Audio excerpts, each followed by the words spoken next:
दोस्तों exam hall घुसने से पहले पहले इन सब सारे क्वेश्चनों को अच्छी तरह से आप सभी को देख लेना है मेरे भाई। इसके बाद मैं आप लोगों के सामने एमसीक्यू का एक और सेट लेकर आने वाला हूं। तो क्या आप लोग चाहते हैं कि सर हमारे एग्जाम के अकॉर्डिंग और एक सेट लेकर आइए? तो मेरे दोस्तों आप लोग कमेंट सेक्शन में कमेंट कराना भूले। अगर ये सेट देखने के बाद आप लोगों को लग रहा है कि हाँ वो सेट भी होना चाहिए तो एक बार आप लोग इशारा कर दीजिएगा कमेंट सेक्शन में। बाकी मैं जो सब्जेक्टिव क्वेश्चन मैं आप लोगों को प्रोवाइड किया हूं वो सब्जेक्टिव क्वेश्चन को एकदम अच्छी तरह से दिल खोल के देख लेना है मेरे भाई, ठीक है। चलिए सर एक एक क्वेश्चन की बात करते हैं। पहला क्वेश्चन आपके स्क्रीन में, शीत युद्ध कब समाप्त हुआ है? याद रखिएगा मेरे दोस्तों, शीत युद्ध का शुरुआत हमारा 1945 को होती है। 1945 में हमारा शीत युद्ध का शुरू होती है और 1991 में हमारा शीत युद्ध की समाप्ति हो जाती है। पहला गुट निरपेक्ष सम्मेलन कहां हुआ? तो बताएंगे सर बेलग्रेड में। कब हुआ था?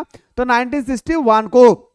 और फाइनल एग्जाम के अकॉर्डिंग अगर चाहते हैं सर अच्छी तरह से तैयारी करना है तो एनी हाउ आप लोग क्रैश कोर्स को ज्वाइन कर लीजिएगा। बाकी जो ज्वाइन किए हैं वो सुबह शाम दोनों टाइम हमारे साथ जुड़े रहेंगे। क्लास चलती है हमारा एप्लीकेशन पे सुबह और शाम दोनों टाइम पे। बाकी जो ज्वाइन नहीं किए हैं मेरे दोस्तों, आप पूरे साल भर की पढ़ाई को एक तरफ रखें और हमारे जो बचे हुए समय में जो यहाँ पे जो चीज आप लोगों को पढ़ाया जा रहा है इसकी पढ़ाई को एक तरफ रखिए। और इसके बाद एग्जाम देकर लौट कर आएंगे तो आपको किसका पल्ला भारी नजर आएंगे उस समय कमेंट कीजिएगा। क्योंकि मेरे दोस्तों यहाँ पे बहुत ही मेहनत के साथ बहुत ही शिद्दत के साथ क्वेश्चन भी आप लोगों को प्रोवाइड किया जा रहा है, मॉडल पेपर भी, पीवाईक्यू और सिलेक्टेड क्वेश्चन सबसे इंपॉर्टेंट होते हैं हमारे सिलेक्टेड क्वेश्चन, वो भी आप लोगों को यहाँ पे दिया जा रहा है। बाकी आप लोग लेट ना करें, जाएं ज्वाइन करें और आनंद लें ऑनलाइन क्लास का।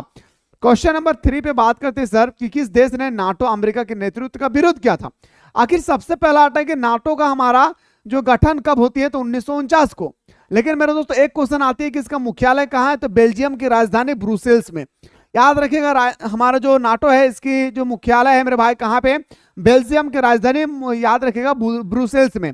दूसरा क्वेश्चन आता है सर नाटो का पूरा नाम क्या होती है? तो नॉर्थ अटलांटिक ट्रेटी ऑर्गेनाइजेशन। इसका जो मेरे दोस्तों विरोध किया था वो हमारा था फ्रांस। कौन था मेरे शेरो शेरनियो? फ्रांस था। है ना दादा। अगला क्वेश्चन तहानी से पूछल गेलो रे भाई कि बोल्शेविक क्रांति का नेतृत्व क्या कर रहा है? जो हमने बोल्शेविक क्रांति है ना रे दादा, अगर नेतृत्व क्या कर रहा है, अगर लीडरशिप क्या है नेता, तो बताए बे दादा। याद रख मेरे भाई लेनिन। की कहा बे दादा? लेनिन। अगला क्वेश्चन तो आने से पूछा गया रे दादा शॉक थेरेपी कब अपना गए? शॉक थेरेपी को कब अपनाया गया? ये बाद में आप लोग क्वेश्चन का आंसर करेंगे। सबसे पहला ये क्वेश्चन आंखें बंद करके अपने दिमाग में फिक्स कर लीजिए। ये क्वेश्चन फाइनल एग्जाम में 5 मार्क्स का आएगा कि शॉक थेरेपी का कारण और परिणाम का उल्लेख करें। क्या आएगा मेरे भाई? शॉक थेरेपी का कारण और इसके परिणाम का उल्लेख करें। 100% फाइनल एग्जाम में ये क्वेश्चन छपेगी। याद रखिएगा शॉक थेरेपी अपनाया गया था 1990 में। कब अपनाया गया मेरे शेरों से? 1990 को। बात करते हैं अगला question, Mikhail Gorbachev communist party के महासचिव कब बने? आप सभी को पता है कि सोवियत संघ का अंतिम राष्ट्रपति मिखाइल गोर्बाचेव थे। आखिर मेरे दोस्तों इन्होंने सबसे पहले पार्टी का महासचिव कब बने? तो बताएंगे सर 1985 में। ऑप्शन नंबर हमारा ए इसका सही उत्तर हो जाएगी। बात करते हैं अगला, अमेरिका का विश्व व्यापार केंद्र पर आक्रमण कब हुआ था? यानी मेरे दोस्तों आप सभी को पता है कि अमेरिका में एक बार आतंकवादी हमला हुआ था। जो आतंकवादी हमला आज तक दुनिया में ऐसा आतंकवादी हमला नहीं हुई है जैसे अमेरिका में हुआ था। तो ये जो हमारा हमला हुई है मेरे भाई इसके बारे में आपसे पूछा गया कि कब हुआ है? तो 11 सितंबर हमारा 2001 में। अगला क्वेश्चन है सर अमेरिका वर्चस्व का कारण क्या है? यानी अमेरिका सबका दबदबा पर बना, सब छोटे छोटे देशों पर दबदबा बनाकर रखे हैं। अमेरिका एक बोसगिरी है भाई, इसके पीछे क्या कारण है? तो बताएंगे सर उसकी सैन्य शक्ति, उसकी सैनिक शक्ति बहुत ही ज्यादा मजबूत है, उसकी ढांचा शक्ति और उसकी सांस्कृतिक शक्ति है ना। ऑप्शन नंबर हमारा डी इसका राइट आंसर हो जाएगी। बात करते हैं सर अगला कि कंप्यूटर युद्ध किसे कहा जाता है? मेरे भाई आज ही के क्लास में मैंने चिल्ला चिल्ला के बताया था कि कंप्यूटर युद्ध, वीडियो गेमर युद्ध, प्रथम खाड़ी युद्ध एक ही युद्ध को कहते हैं। वो हमारा याद रखेगा प्रथम खाड़ी युद्ध। याद रखेगा प्रथम खाड़ी युद्ध, वीडियो गेमर युद्ध, कंप्यूटर युद्ध को हम लोग एक ही को नाम से जानते हैं मेरे भाई। और ये युद्ध हुआ था अमेरिका ने याद रखेगा इराक पर मेरे दोस्तों जाकर हमला किया था 66,000 सैनिकों के साथ। कितने सैनिक के साथ? 66,000 सैनिकों के साथ। आइए सर बात करते हैं अगला, खुले द्वार की नीति को किसने अपनाया था? तो चीन ने अपनाया है खुले द्वार की नीति। किसने अपनाया मेरे दोस्तों? तो याद रखिएगा मेरे भाई ऑप्शन नंबर बी। कौन कहता है मोहब्बत बर्बाद करती है? कौन कहता है मोहब्बत बर्बाद करती है?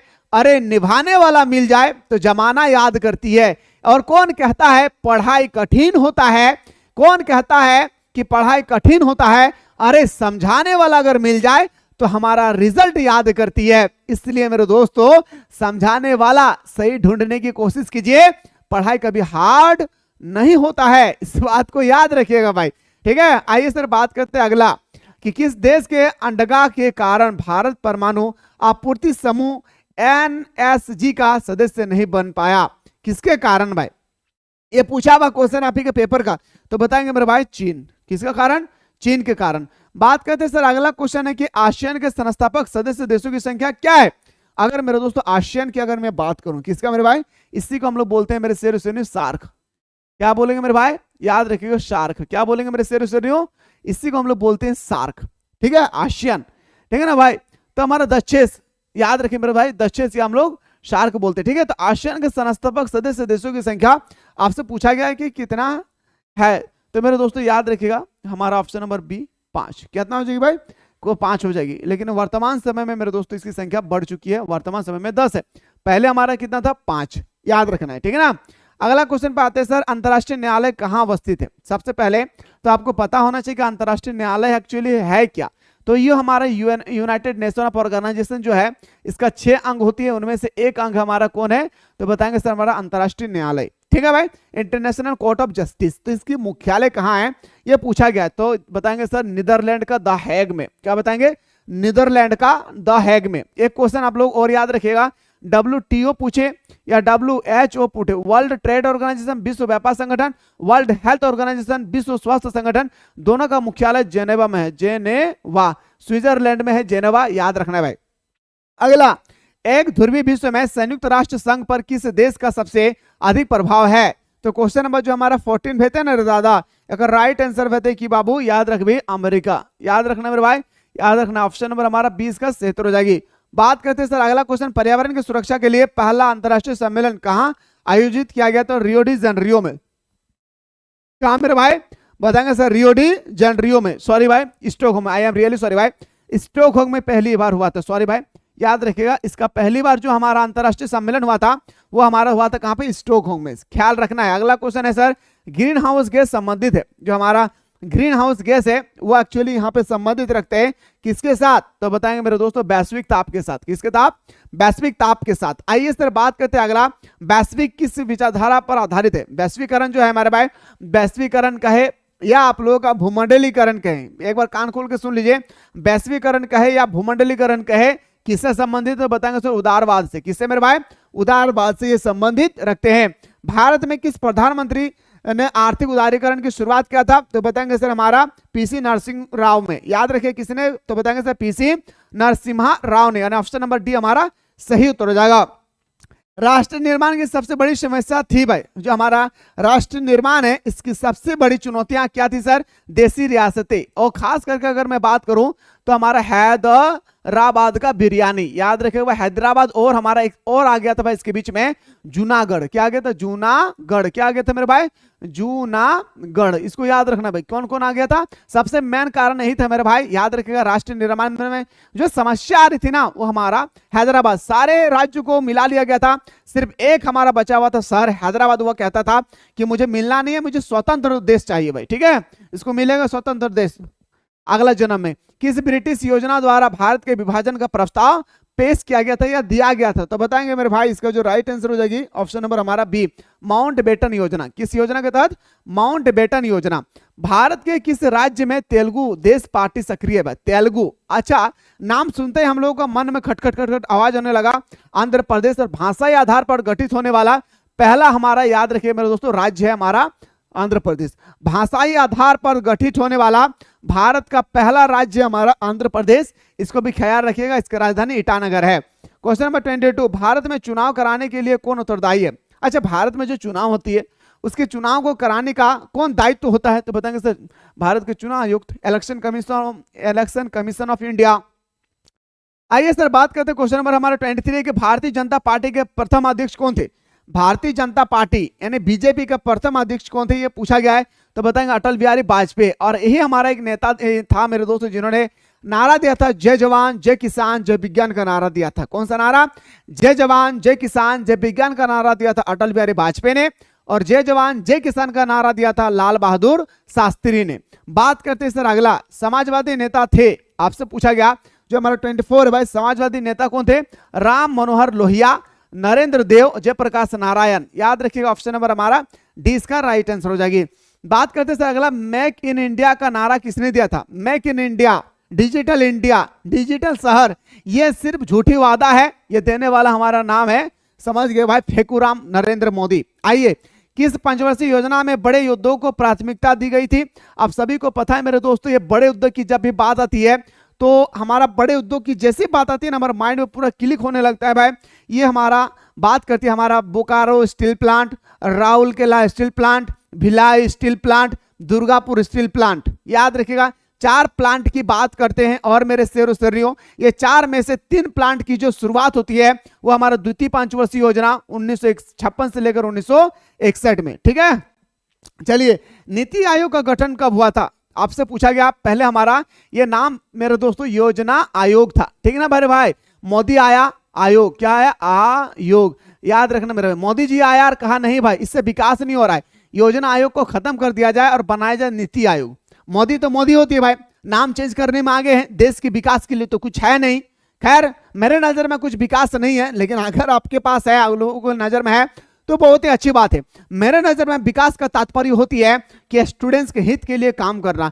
मेरे नजर में जो है मेरे दोस्तों विकास का तात्पर्य होती है कि स्टूडेंट्स को रोजगार देना, गरीब लोगों की रोजगार प्रोवाइड करना। हमारे नजर में विकास का तात्पर्य होती है कि जो बंदा आज तैयारी कर रहे हैं उसके लिए नया नया वैकेंसी लॉन्च करना, कोई भी सीटों का बिकाव नहीं होना चाहिए, भ्रष्टाचार नहीं होना चाहिए, एग्जाम पेपर में लीक नहीं होना चाहिए। जो एग्जाम पेपर लीक करेंगे 20 चौराहे पे उसको लटका करके कि याद रखे जैसे भी गाड़ी में लटका करके उसको शूट कर देना चाहिए। ये हमारे नजर में विकास होती है मेरे भाई, ये मेरे नजर में। बाकी आप लोगों के अंदर में अगर हो रही है तो बहुत अच्छी बात है भाई, ठीक है, डोंट वरी, मैं कोई इसका विरोध नहीं कर रहा हूं। अच्छे इंसान है भाई, हमेशा जिए, हमें तो यही चाहता हूं। लेकिन विकास के नाम पे मेरे नजर में कुछ नहीं किया है, आप लोगों के नजर में क्या है तो जरूर बताइएगा, ठीक है। नीति आयोग का गठन सिर्फ नाम चेंज किया है भाई, नाम चेंज करने से कुछ होने वाला नहीं, इस बात को ख्याल रखिएगा भाई। नाम चेंज करने से होगा, विकास करना होगा। 1 जनवरी 2015 को, ऑप्शन नंबर हमारा सी इसका सही उत्तर हो जाएगी। 1971 के आम चुनाव में इंदिरा गांधी को कौन सा नारा दिया था? गरीबी हटाओ का नारा। याद रखिए मेरे भाई, क्या दिया था? गरीबी हटाओ का नारा देने वाला कौन था? इंदिरा गांधी। अगला क्वेश्चन था सर, जय जवान जय किसान जय विज्ञान का नारा किसने दिया था? अटल बिहारी वाजपेयी। किसने दिया था मेरे भाई? अटल बिहारी वाजपेयी। भारत का एकमात्र महिला प्रधानमंत्री इंदिरा गांधी, भारत का एकमात्र पहला प्रधानमंत्री महिला में इंदिरा गांधी, ख्याल रखिएगा। देशी रियासतों के शासकों को दिए जाने वाला प्रीवी पर्स किस वर्ष समाप्त कर दिया? सबसे पहले तो आपको आइडिया होना चाहिए प्रीवी पर्स क्या है, क्योंकि ये 2 मार्क्स का और 3 मार्क्स का एग्जाम में पूछा जाता है। क्या भाई? 2 मार्क्स का और 3 मार्क्स का एग्जाम में पूछा जाता है, तो प्रीवी पर्स के बारे में याद रखिएगा। ये 1971 में दिया गया था, ऑप्शन नंबर सी हमारा सही उत्तर हो जाएगी। 1977 में जनता पार्टी शासन में कौन प्रधानमंत्री बना? याद रखिए 1977 के जो जनता पार्टी का जो गठन हुई थी ना मेरे भाई, उस समय जो हमारा प्रधानमंत्री बने जो मर गया जो देसाई, उसे हम लोग बोलते हैं मोरारजी देसाई। चलिए सर अगला क्वेश्चन में बात करते हैं कि संपूर्ण क्रांति का नारा किसने दिया था? याद रखिए मेरे भाई, संपूर्ण क्रांति का नारा देने वाला था हमारा जयप्रकाश नारायण जी।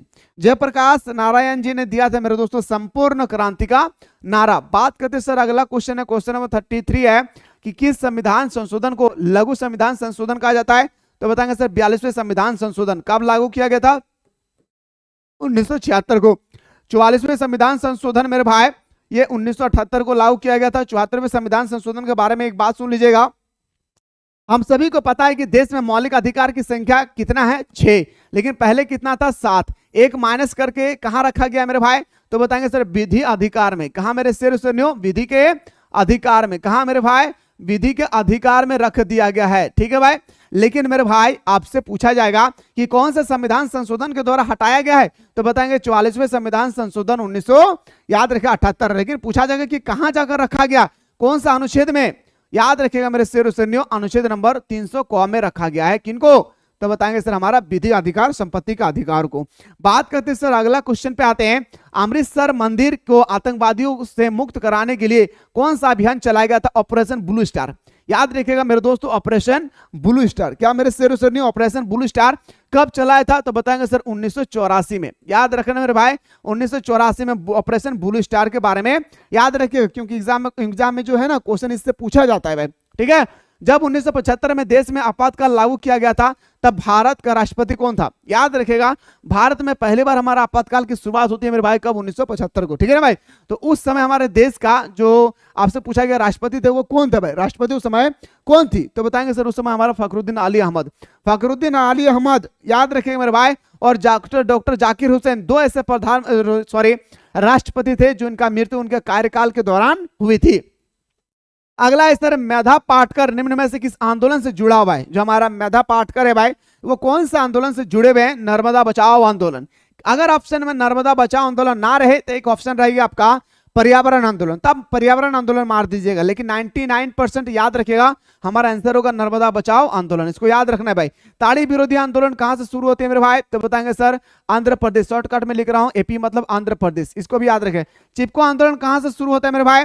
तो बताएंगे सर ये उत्तराखंड से। कहा मेरे शेर सर ने? उत्तराखंड से इसकी शुरुआत होते है भाई, ठीक है ना। चलिए सर याद रखे, तू हंस तू मुस्कुरा तू रोना कम कर दे, तू हंस तू मुस्कुरा तू रोना कम कर दे, तू जिंदा है तू जिंदगी के नाक में दम कर दे। इतना मेहनत करना है मेरे भाई, ठीक है। 37 नक्सलवाद आंदोलन की शुरुआत 1967 में किस राज्य में हुआ था? नक्सलवादी आंदोलन की बात कर रही भाई, किसका? नक्सलवादी। तो बताएंगे सर हमारा पश्चिम बंगाल में। ऑप्शन नंबर डी हमारा राइट आंसर हो जाएगी। बात करते हैं सर अगला क्वेश्चन है, क्वेश्चन नंबर हमारा 38 है कि मंडल आयोग की सिफारिश को 1990 में किस प्रधानमंत्री ने लागू किया था? मंडल आयोग याद रखिए, नाम से हमें मंडल आयोग, तो पीसी सिंह, याद रहे पी सिंह। ऑप्शन नंबर हमारा ए इसका राइट आंसर हो जाएगी। अगला है सर आम आदमी पार्टी का गठन किस वर्ष हुआ था? तो आम आदमी पार्टी याद रखिए मेरे भाई केजरीवाल जी। हाँ, आम आदमी पार्टी का गठन होता है 2012 में। कब होती है? 2012 में। बात करते सर अगला क्वेश्चन है निम्नलिखित में से किस संस्था में महिलाओं के लिए सीटों का आरक्षण नहीं है? अच्छा, कौन सा ऐसा मेरे दोस्तों कौन सा ऐसा संस्था है जहां पे महिलाओं के लिए सीटों का आरक्षण नहीं है? तो विधानसभा में। लेकिन ये भी गलत बात है भाई, विधानसभा में भी है, ऐसा बात नहीं है, ठीक है। लेकिन याद रखिएगा था नहीं, अभी प्रेजेंट टाइम में अगर रिप्रेजेंट किया है तो अलग मैटर है, लेकिन ऑप्शन नंबर ए ही हमारा राइट आंसर हो जाएगी। सो दोस्तों जो भी स्टूडेंट्स अभी तक हमारे कोर्स को ज्वाइन कर लिए हैं वो तैयार रहिएगा, बाकी जो ज्वाइन नहीं किए हैं वो फटाफट ज्वाइन करके हमारे साथ सुबह शाम जुड़े रहें। फिलहाल हम लोग बात करते हैं नेक्स्ट वीडियो में।